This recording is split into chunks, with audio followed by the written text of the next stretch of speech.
Could Mahito have been one of the strongest in the verse? Did he have the potential to reach the same heights as, say, a Gojo or a Sukuna? Let's talk about it. To begin, idle transfiguration is one of the most absolutely broken techniques we have ever seen. Not only is it a massively potent weapon, ending most opponents with literally one touch, it is also one of the most versatile techniques we have ever seen in this manga.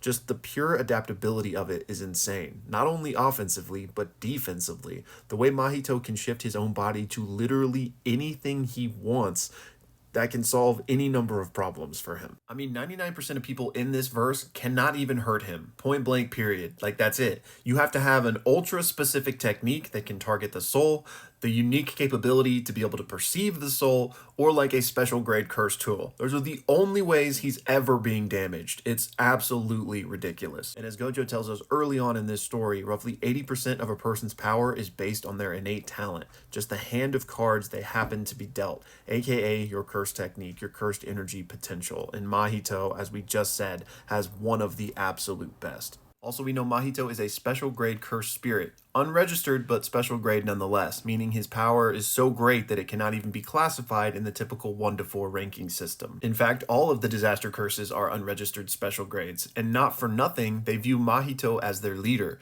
So in a group of supremely powerful beings, they all stand in deference to one. So we know Mahito has the toolkit to be the strongest, but he also has the mindset necessary. This is something we most see in Sukuna, but we also see in Gojo, that there is an extreme selfishness that comes with pursuing great strength, and also a loneliness that comes with that. Sukuna is described as a natural calamity, like only pursuing his own goals and tossing away everything else.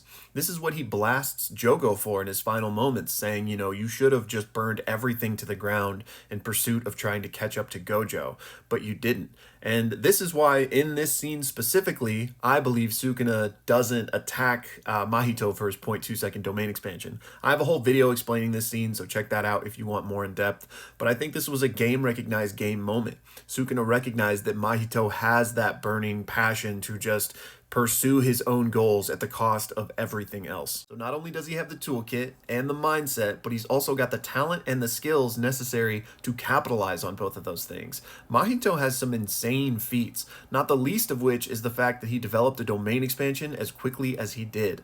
Not only that, he is able to see things once and then replicate them. For example, the 0.2 second domain expansion that he saw Gojo use and then used himself couple hours later.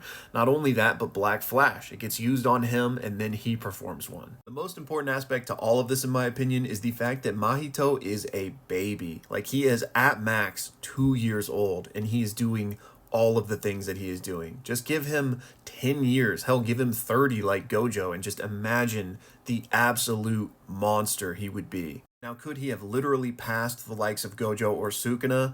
Who knows? Those are anomalies amongst anomalies, and it's obviously something that's not going to get explored in this story, but I think clearly just based on potential alone, he would belong in that same conversation. Finally, I gotta give a massive shout out and thank you to Darian for today's sponsor question that inspired this video, and he specifically wanted to know how Mahito survived so many Black Flashes in Shibuya.